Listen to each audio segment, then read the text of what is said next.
Halo, gimana kabarnya, Jogja? Ya. Alhamdulillah. Saya. Oke, terima kasih semua. Setuju? Pernah dengar nggak kalau SEO sekarang disebutnya Search Experience Optimization? Pernah ada yang dengar nggak? Pernah? Pernah dipraktekin nggak? Nah itu dia. Oke, habis ini kita ngobrol-ngobrol tentang SEO. Oke, kalau gitu sekarang waktunya kita persilakan ke Mas Anas ya. Silakan Mas Anas.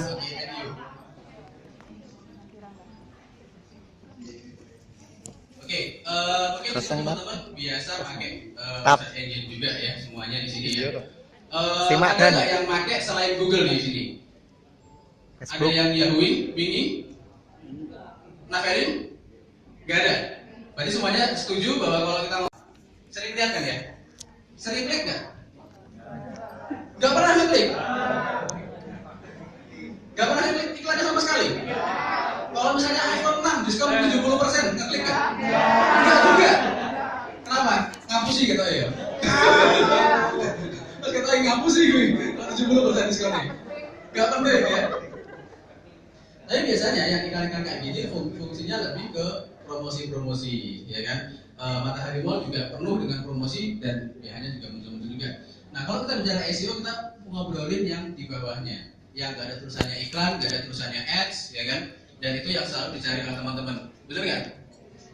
Oke, nah kalau misalnya kita menggunakan paid advertising, kita menggunakan iklan untuk website kita biasanya cuma dapat 10% dari search volume. Sisanya itu ada di bagian sini atau 90%-nya. Dan sebenarnya kalau misalnya kita ada di halaman pertama ini, di top rank kita dapat 40%. Oke, di sini teman-teman ada nggak yang mencari sesuatu terus buka di halaman yang kedua, halaman ketiga, keempat, kelima? Siapa aja? Coba angkat. Oh banyak ya, ya kan? Berarti termasuk orang-orang yang sabar berarti kalau misalnya mau dicari satu persatu. Karena biasanya kalau orang nyari sesuatu nggak ketemu di halaman pertama, dicari ulang. Tapi biasanya kalau kayak gitu fungsinya cuma satu sih, keyword itu udah menang belum volumenya. Nah, kalau misalnya di halaman kedua itu ada 10%, dibagi segitu seluruh dari 10 itu. Halaman ketiga 1, sampai dengan halaman ke 1000 dan seterusnya itu 1,2%. Jadi nggak usah dipikir. Ya kan, kalau keyword kita masih di halaman ketiga, halaman keempat, halaman kelima, ya sudah lah. Sampai aja dulu, ya kan, pelan-pelan naikin, nambahin backlink dan segala macam. Oke. Nah, teman-teman di sini blognya blog udah yang TLD, self domain, apa masih pakai Blogspot atau WordPress? Yang gratisan. Oke, nanti ada pembahasan mengenai gratisan nanti di sama Mas Jimmy nanti ya. Oke. Nah, tapi ada nggak yang punya self domain sendiri? Banyak, semuanya punya, ya kan? Kalau misalnya dicari nama domainnya, muncul pertama. Muncul pertama kan? Pasti kan? Nama domainnya lebih, ya kan? Bawahnya muncul nggak? Petanya, Google Play-nya, Facebook-nya. Dibikin nggak? Belum. Nah, usahakan dibikin. Jadi kalau misalnya sebisa mungkin pada saat domain kita dicari sama orang, itu seluruh yang ada di halaman pertama itu aset kita semua. Itu yang harusnya terjadi seperti itu. Oke, nah mungkin teman-teman biasa kalau biasa main SEO, biasa ngeblog gitu kan, selalu ribut dengan PageRank. Ya kan? PageRank belum mati, cuma kita nggak bisa lihat, diumpetin sama Google. Jadi kita udah nggak tahu PageRank kita tuh 1 atau 2 atau 3 atau 4 itu udah nggak lihat. Cuma Google ngasih pernyataan bahwa PageRank masih di-include sebagai salah satu algoritma yang mereka menentukan siapa yang berhak untuk di halaman pertama. Nah, yang tools yang lainnya yang bisa kita gunakan untuk ngecek SEO kita tuh bagus atau belum, kita bisa menggunakan Moz. Ya, ini gratis untuk beberapa kali pemakaian gitu kan. Tapi ada kuotanya kalau misalnya kita beberapa kali di blog, ya kan. Ini adalah salah satu yang bisa kita gunakan. Di situ kita bisa melihat ada domain rank, ada domain authority dan page authority. Nah, ini fungsinya untuk ngasih tahu seberapa bagus sih domain yang kita punya, seberapa bagus sih halaman yang kita miliki. Gitu. Dan kita juga sebenarnya dari Moz ini juga ada pluginnya juga buat browser kita, jadi bisa langsung tahu. Oke, nah ini PageRank. Tapi tahu nggak sih PageRank itu kenapa disebut PageRank? Ada tahu belum? Ada tahu nggak? Ada yang tahu nggak yang nemuin Google siapa? Yang jelas bukan saya yang nemuin. Dan nggak pernah hilang. Tapi siapa yang mendirikan Google pertama kali? Ada yang tahu? Sergey. Larry Page dan Sergey Brin. Nah, PageRank ini adalah salah satu algoritma yang ditemukan. Biasanya kan suka dari mama blogger. Mama blogger siapa aja sih? Mana aja yang dari mama blogger? Wah, banyak juga ya. Terus yang dari blogger Jogja, sisanya blogger juga semua. Oh, dua-duanya. Waduh. Oke. Nah, padahal kita lagi nyari backlink, kita minta backlink ke teman-teman, ya saling tukar-tukaran kalau perlu ya. Yang harus dari pertama adalah authority, host domain, ya kan. Kemudian base authority-nya seperti apa. Kemudian di popularity-nya seperti apa di blog yang kita minta. Kemudian anchor text yang digunakan seperti apa. Kemudian keywordnya, penggunaan keywordnya, registration, traffic seperti apa, social graph matrix-nya juga seperti apa. Teman-teman di sini di blognya di linkin dengan itu nggak? Dengan social media, Facebook, Twitter, Google Plus. Di sini ada yang pakai Google Plus? Pakai atau punya? Pakai buat apa? Buat share link doang. Nggak pernah ngasih posting timeline sesuatu gitu, selfie di situ nggak pernah? Hah? Pernah? Oh pernah. Ada yang lihat nggak mas? Pertanyaan gitu. Karena di Indonesia yang pakai Google Plus cuma 3, Gig, SEO, sama Alay. Maksudnya bukan Alay ya mas? Alay enggak, tapi pernah ya. Tapi sebenarnya bagus kita explore. Kalau gua share foto di Google Plus, kira-kira yang ngasih masukan siapa ya? Gitu. Kita sendiri ternyata. Oke.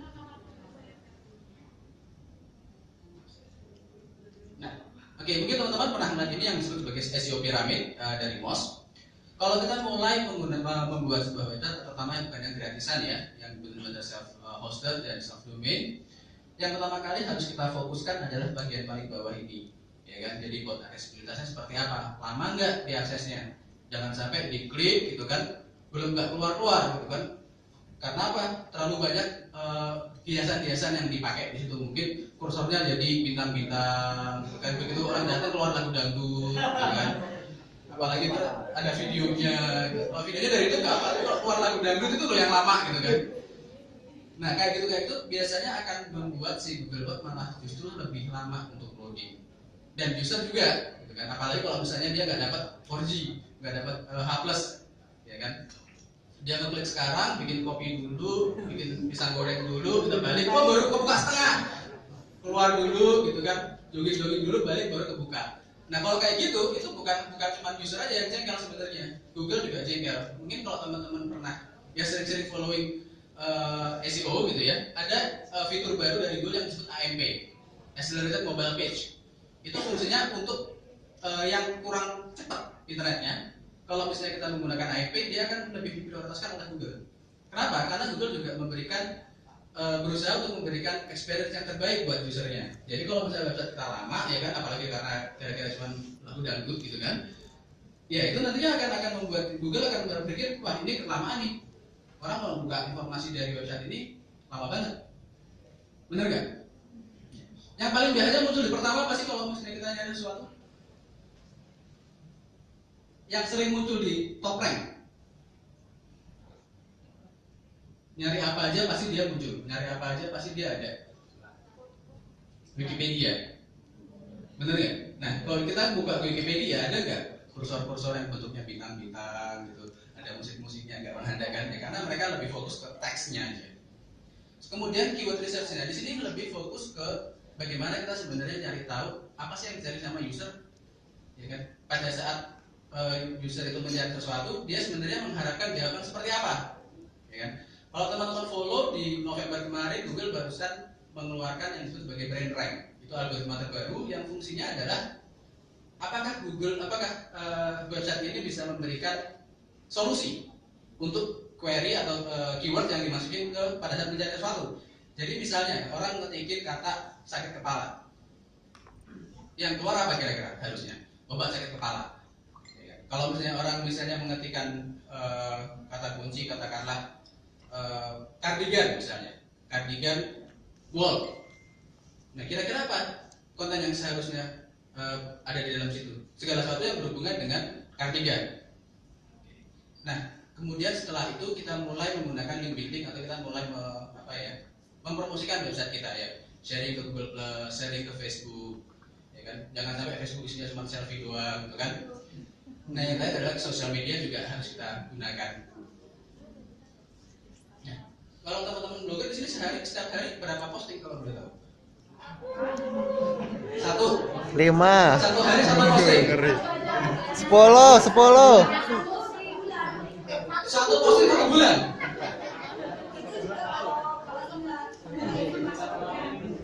Kalau ingat passwordnya, oke. Kalau nggak ingat passwordnya hilang gitu berarti ya.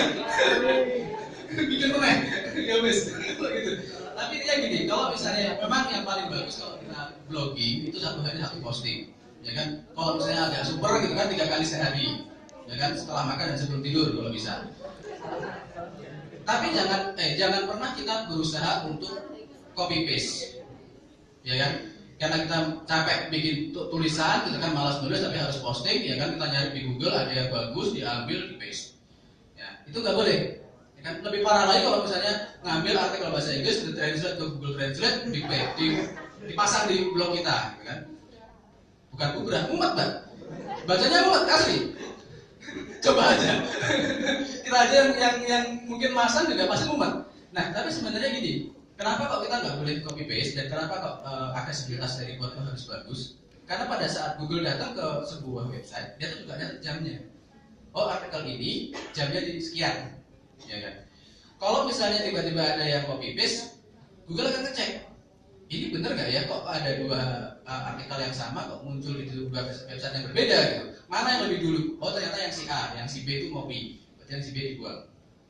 Ya kan? Nah, kenapa kalau website kita itu lambat itu nggak bagus? Karena jangan sampai kita pada saat kita posting sesuatu, Google belum sempat nge-crawl, di-copy temennya, di-publish, dia lebih cepat ternyata. Nah, kira-kira siapa yang dianggap copy? Yang nulis asli. Nah, makanya buang-buang dulu lagu-lagu gitu kan, nggak usah dibikin yang aneh-aneh websitenya. Yang penting pada saat diklik muncul dengan lebih cepat. Tapi ya jangan terus isinya cuma tulisan doang kayak surat kabar ya, nggak enak lihatnya. Oke, terus kemudian yang paling sering dilupakan sama teman-teman juga gitu ya di Jakarta di mana-mana itu malas mengganti judul, terutama untuk halaman-halaman yang sifatnya kayak halaman doang. Biasanya kan ada halaman 1, halaman 2, halaman 3, halaman 4, paginasi. Nah, itu biasanya nggak diperhatikan title sama meta description-nya. Nah, sebaiknya kalau misalnya seperti itu di-blok sekalian, ya kan? Atau dibikin unik title sama meta description-nya. Jangan sampai kita punya banyak halaman, title sama meta description-nya sama. Nah, ini biasa sering dilupakan dan sering dianggap remeh. Nah.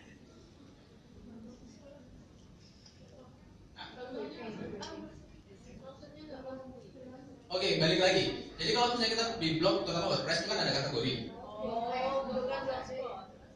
Ya, blogspot ya. Tapi kalau di WordPress itu ada kategori, kita bisa bikin kategori. Ada halamannya kan biasanya munculnya cuma 5555 gitu ya. Ada halaman 2, halaman 3, halaman 4, halaman 5 untuk kategori kata-kata fashion misalnya seperti itu. Nah, karena kita nggak mengotak-atik untuk hal bagian kategori seperti itu, hanya title-nya akan sama semua. Jadi halaman 1 title-nya itu, halaman 2 title-nya juga sama, halaman 3 title-nya juga sama. Karena kan itu nggak kita edit. Bener nggak? Yang edit kan artikel kita kan, sebenarnya bisa. Nah, itu harus diperhatikan. Apakah kita akan mau menutup itu halaman atau kita membuat setiap halaman itu unik. Nah, terus kemudian sebagai salah satu contoh yang kurang tepat adalah kalau misalnya kita nggak bikin URL itu bagus. Harusnya seperti apa sih ini?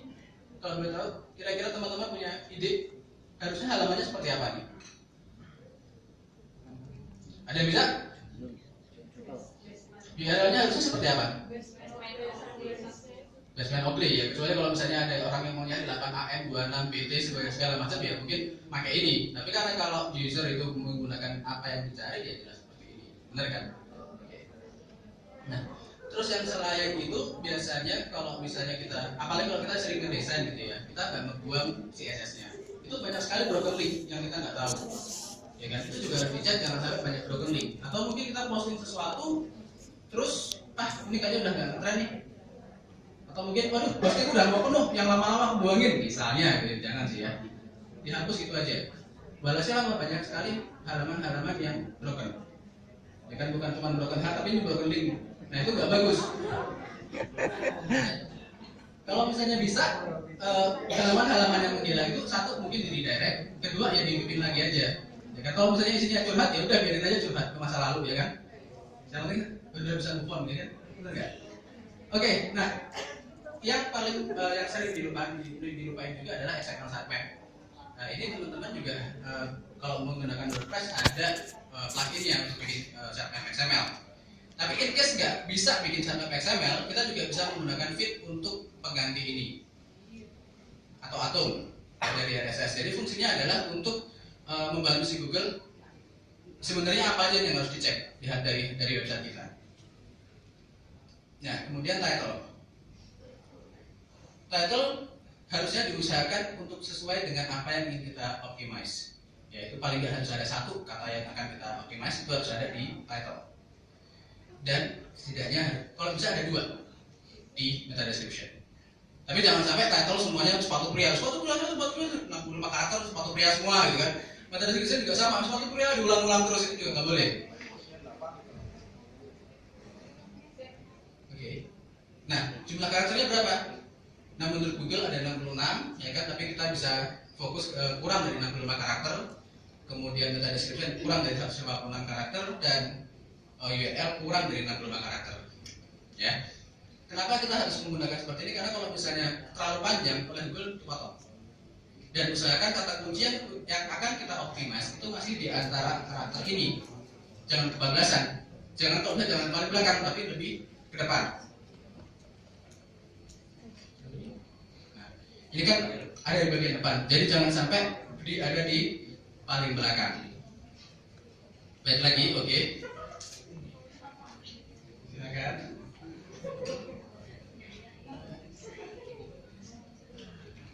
Oke, dan yang selanjutnya adalah page copy. Page copy di sini adalah seberapa banyak kita menggunakan kata kunci yang akan kita optimize di halaman tersebut. Tapi apakah kita harus mengulang-ulang kata yang sama? Jangan. Ada maksimal 4% dari seluruh tulisan. Terus apa yang harus kita lakukan lagi kalau misalnya kita pengen lebih dari 4%? Kita cari persamaan katanya. Misalnya kalau apa ya kira-kira yang bisa jadi persamaan kata ya kira-kira ya? Event, misalnya kata event, kita pengen memperbanyak kata event. Nggak mungkin kita ulang-ulang event sampai keyword stuffing. Dibaca juga nggak enak. Kita gunakan cara yang lain, acara. Event dan acara sama kan? Nah, seperti itu kita bisa gunakan juga. Nah, sebenarnya dari algoritma yang baru kita juga harus tahu kata event atau acara itu berhubungan dengan apa? Yang bukan persamaan kata. Kira-kira apa yang berhubungan dengan event? Selain acara, selain persamaan kata. Tempatnya, pengisi acaranya siapa? Terus kemudian venue-nya di mana? Venue, ya itu masuk sebagai keyword-keyword yang harus kita isi di dalam copywriting kita. Jadi jangan sampai ya kita harus tahu lah apa sih yang sebenarnya berhubungan dengan kata kunci yang ingin kita optimize. Nah, ini yang sering dilupain adalah image attribute. Jadi misalnya kita mau lagi posting sesuatu, ya kan, terus ada fotonya, foto selfie misalnya, gitu kan. Jangan sampai kita melupakan image attributes ini. Jadi sebenarnya fungsi image attribute ini bukan untuk kita yang sehat ya. Ini lebih difokuskan kepada mereka yang visually impaired atau tunanetra. Jadi di luar sana, di luar negeri sana, tunanetra juga bisa mendengar website yang sebenarnya kita buat atau blog yang sebenarnya kita buat. Nah, picture ini akan membantu mereka untuk mengetahui oh ada gambar seperti ini. Dan ini bisa membantu kita juga dari segi SEO-nya. Di sini blogernya teman-teman itu blogger apa aja kalau misalnya belajar? Ada fashion blogger,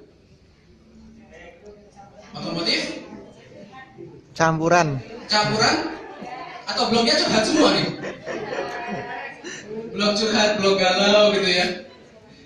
Oke. Nah, penggunaan H1, H2 itu juga harus diperhatikan. Jadi pada saat kita posting sesuatu, judul kita kalau bisa H1. Ya kan, kalau biasanya di WordPress di blog juga harusnya ada ya.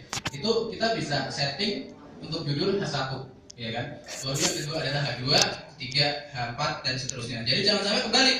H1-nya di bawah, ya kan. H2 lebih dulu. Heading, ini H1 H2 itu headingnya ya. mungkin biasanya kalau komplainnya adalah, wah kalau harga tuh judulku kegedean, judulku panjang maka harga tuh penuh, ya kan? Nah itu tinggal diedit sedikit di CSS-nya. Nah pemilihan keyword di sini juga kita harus hati-hati. Misalnya kita berusaha untuk memenangkan kata sepatu pria, itu persaingannya seperti apa? Ya segitu banyak orang yang sedang berusaha untuk sepatu pria. Nah fokusnya adalah kita harus nyari value untuk visitornya juga. Jadi dengan kata lain jangan terlalu pendek.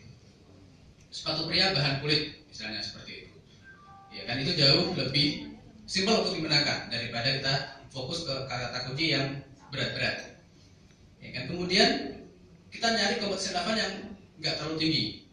Pada saat kita mencari sesuatu biasanya di bagian atas tuh ada menunjukkan 10 result dari berapa juta halaman. Nah semakin tinggi berapa jutanya itu berarti semakin berat, itu harus dihilangkan juga.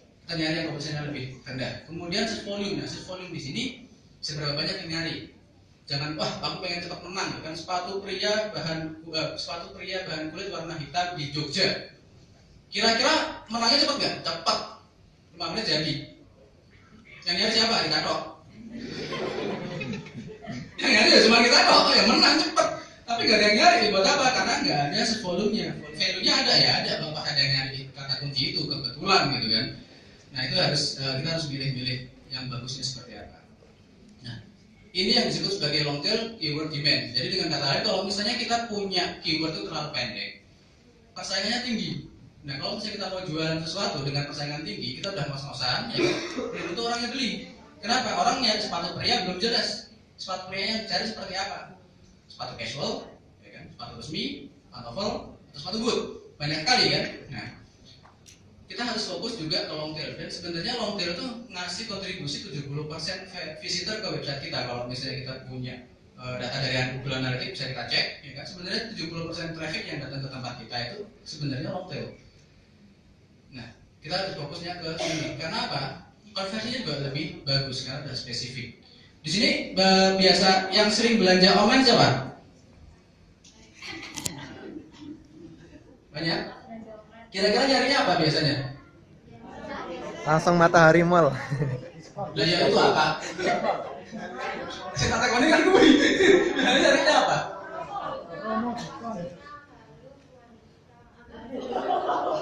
Coba kayak pasmina tuh. Pasmina kan saya dipakai cowok kan? Pasmina halus wanita ya? Pasmina saya pakai pasmina. Lo gak mungkin pasmina halus pria gitu. Kayaknya agak serem ya. Bayangin ya. Pasmina sifon bahannya, jadi cuma 2 keyword gitu ya. Terus murah, oh ya. Berarti buat tambahan ya, buat info harus tambahan kata murah bro. Tadi ngobrol lagi sama yang Matahari Mall websitenya, tambahan murah semuanya gitu kan. iPhone 6s murah gitu kan, pasti dicari bro. Oke. Nah ini keyword kayak gini kita harus provide di dalam website kita. Jadi jauh lebih mudah dimenangkan dan jauh lebih banyak yang nyari. Dan ternyata saya malah baru tahu apapun produknya yang saya murah ya. Kan BMW seri 3 murah gitu kan. Oke. Nah popular keyword sebenarnya paling banyak dioptimas oleh praktisi SEO biasanya yang long tail bukan yang short tail. Kalau short tail memang menguntungkan karena volume tinggi, cuma konversinya bagus belum tentu. Karena konversinya bagus adalah keyword dengan 4 kata kunci, itu jauh lebih bagus konversinya. Jadi kalau teman-teman di sini bloggingnya juga berhubungan dengan jualan, gitu kan, coba aja optimize dengan 4 kata kunci, itu akan jauh lebih bagus konversinya karena usernya sudah tahu dengan pasti produk apa yang mau dibeli. Nah kemudian juga harus cek juga dari trennya, seperti apa trennya keyword yang akan kita optimize, apakah lagi ngetren atau enggak. Misalnya kalau yang sekarang ini yang lagi ngetren apa di Jogja? Tahu bulat. Jualan tahu bulat mas. Best seller. Tahu bulat yang wakpau apa yang Nyos, yang nyos. yang nyos, yang nyui. Nyai. Oke. Nah ini yang harus kita cek juga pada kita berusaha untuk optimis sesuatu, apakah masih ngetren apa enggak gitu kan. Jangan sampai kita ngeblok sesuatu ternyata enggak ada yang nyari karena udah nggak ngetren lagi. Dia boleh-boleh aja sih, cuman ya usahakan cari yang memang lagi ngetren, misalnya AJJ gitu kan, itu masih ngetren. Terus cari juga yang related. Jadi kalau yang tadi, kalau misalnya kita cari sepatu pria, related dengan sepatu pria apa? Misalnya ada model sepatu pria terbaru, ya kan, harga sepatu pria. Kenapa kok nggak ada yang nyari sepatu pria terlama gitu ya? Terawet, nah terawet masih mungkin tuh. Tapi ada terbaru, kenapa nggak ada yang terlama gitu kan? Karena orang nggak nyari model lama kali ya. Nah, cari juga mungkin dari keyword planner. Ya kan, kita bisa tahu dari Google AdWords ada fungsi keyword planner, itu gratis, bisa dipakai. Ya kan, kita bisa tahu search volume-nya berapa. Ternyata yang sepanjang sepatu itu ada 74.000. Ya kan, nyari sepatu online 12.000 untuk sepatu online. Nah, kalau misalnya kita berusaha untuk optimize kata sepatu, ya kan, kompetisinya jauh lebih tinggi. Yang nyari berapa? 74.000. Ngos-ngosannya jauh lebih berat. Tapi kalau misalnya kita optimize semua ini, kita jumlahkan ini semua, bisa menyaingi yang 74.000, benar nggak? Nah, itu pemikiran apa namanya alternatif lain lah bagaimana kita mengoptimize sebuah keyword. Oke. Nah, bagaimana dengan apa namanya link buildingnya? Link building di sini yang paling gampang dan paling bagus adalah kalau misalnya kita tahu, wah ini ada artikel bagus nih, minta backlink ah. Biasanya kalau di sini teman-teman blogger mungkin tukeran backlink. Ada nggak yang tukeran backlink? Ada. Nggak pernah tukeran backlink, Mas? Arisan backlink. Wah, keren banget buat hari ini tuh. Ada yang arisan backlink. Perlu dicoba, gitu kan? Arisan backlink. Nah, itu kualitasnya lebih bagus karena apa? Kita bisa milih dari halaman mana nih backlinknya. Ya kan? Biasanya atau kalau misalnya tukeran nggak bisa, Wanipiro. Itu aja. Bener nggak sih? Ya. Banyak nggak yang sering gitu?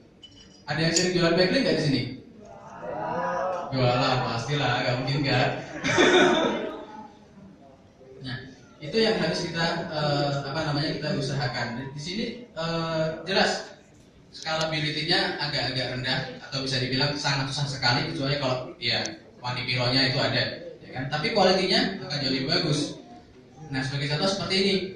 Ada salah satu blogger dengan nama Aneka Tips dan Produk, ya kan, dan dia sedang membuat artikel yang berhubungan dengan sepatu bahan sweat. Dia kasih backlink ke suatu tempat, ya. Nah, kalau teman-teman di sini blogging juga dan punya blog yang sudah cukup bagus value-nya, itu juga bisa dijadikan sebagai sesuatu yang dijual juga selain affiliate ya. Kita bisa juga jualan backlink-nya. Ya kan, nanti ada teman-teman di belakang sana, teman-teman dari blog market akan membantu juga, ya kan, gimana sebenarnya bisa dapetin duit lebih dari blog yang kita miliki. Oke. Nextnya adalah kita juga bisa menggunakan link research. Link research di sini, misalnya kita punya kompetitor nih, ya kan, komputernya siapa? Website B. Kita cek aja backlinknya dari mana sih website B, menggunakan mouse tools tadi atau menggunakan tools-tools yang lain. Kita cek, oh ternyata dari si C, si D, si E, si F, ya kan.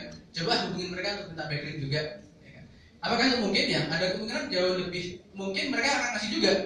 Kalau si A dikasih, masa gue enggak? Apalagi aku mau bayar. Biasanya kan seperti itu. Tapi kualitasnya seperti apa? Ya enggak sebagus yang tadi awal tadi. Nah, dengan menggunakan mouse tools tadi kita juga bisa tahu sebenarnya berapa banyak sih backlink yang datang ke website kita, ya kan? Kalau sampai nggak ada backlink sama sekali, nah itulah yang harus diwaspadai, ya kan? Mungkin kita kurang narsis, ya kan? Atau mungkin kita kurang dekat sama komunitas, ya kan? Itu yang harus dicek. Nah, sebagai contoh, Matahari Mall dapat backlink dari Kompas, kemudian dari andreweb.id itu teman kita dari Jakarta, terus kemudian dari Muknia itu teman kita dari Makassar, kalau nggak salah kemarin sempat ketemu dengan orangnya. Nah, ini langkah yang harus kita lakukan pada saat kita sedang mengoptimize sebuah website. Kalau bisa bagus ada dari Wikipedia, itu paling bagus, ya kan? Kemudian kalau ini spam score untuk Feedburner, namanya Feedburner, spam score. Oke, nah link bait di sini kita menulis sesuatu yang benar-benar menarik supaya orang lain mau menulis tentang kita, ya kan? Tapi biasanya kalau seperti itu, satu kita tokoh, kedua kita expert di satu bidang, tiga kita memang mungkin bagian dari suatu community, ya kan, itu mungkin bisa kita lakukan. Link bait atau value campaign ini yang paling bisa dibilang paling susah untuk bisa kita dapetin karena ya kita harus benar-benar powerful pada saat kita membuat tulisan seperti itu. Ya mungkin kalau kita selected misalnya, kemudian kita punya suatu artikel kita publish, orang mungkin bisa menulis juga tentang kita, ya kan? Ya dari sosial, kemudian dari industri blogger, media outlet, corporate blog, hobbies. Di sini ada nggak yang pernah dapat dari suatu corporate, tolong dong bikin tulisan tentang produkku? Ada nggak yang pernah ditawaran kayak gitu? Pernah? Boleh cerita dari mana? Nike, sepatu Nike. Oke, pernah. Itu untuk sepatu lari, sepatu gitu. Aplikasi Nike Running Plus, dan mereka datang untuk minta tolong buatkan artikelnya yang mengulas tentang aplikasi tersebut gitu ya. Oh gitu. Nah, kayak gitu sebenarnya corporate blog yang dapat backlink dari kita. Bener ya? Gak ngasih cuma artikel doang ya kan. Nah, yang paling bagus lagi adalah pada saat kita bikin buat review mengenai suatu produk, ya kan, karena tulisannya bagus sama corporate-nya juga di endorse. Oh, ini ada sejarah, mungkin sejarah sepatu Nike dibikin benar-benar siapa yang pendirinya segala macam benar-benar lengkap. Bisa jadi mereka dapat backlink dari corporate blog, bisa jadi ya. Kemudian hobbies, nah kalau hobbies ini yang paling gampang karena apa? Ya biasanya kalau orang biasa punya hobi sesuatu, dia suka sharing-sharing juga atas hobinya, bener nggak? Di sini ada yang hobi sesuatu dan ditulis di blog. Hobinya apa? Ngeblog.